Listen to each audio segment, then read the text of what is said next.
ذکر ہوگا وزیر خارجہ اسحاق ڈار کا، جنہوں نے 27ویں آئینی ترمیم جلد لانے کی تصدیق کر دی۔ سینٹ میں خطاب کرتے ہوئے علی ظفر کو یقین دلایا کہ ترمیم پر جلد بازی نہیں ہوگی، اس پر باقاعدہ بحث کروائی جائے گی۔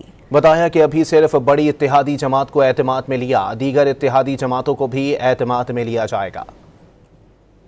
یہ جو 27ویں ترمیم ہے یہ آئے گی، اور میں کہوں کہ نہیں آئے گی یا دیکھ رہے ہیں یہ آنے والی ہے، اور کوشش کریں گے الحمدللہ کہ جو اصول کے مطابق، جو آئین اور قانون کے مطابق یہاں بالکل وہ کو پیش کریں گے۔ آپ کو پورا حق ہوگا، آپ اس کے اوپر اپنی تقاریر بھی کریں گے، آپ اس کے اوپر اپنی رائے بھی دیں گے۔ یہ نہیں ہے کہ یہاں ترمیم لائی جائے اور آنن فانن اس کے اوپر ووٹنگ شروع ہو جائے، یہ نہیں ہوگا۔ میں اشور کرتا ہوں آنریبل علی ظفر صاحب کو۔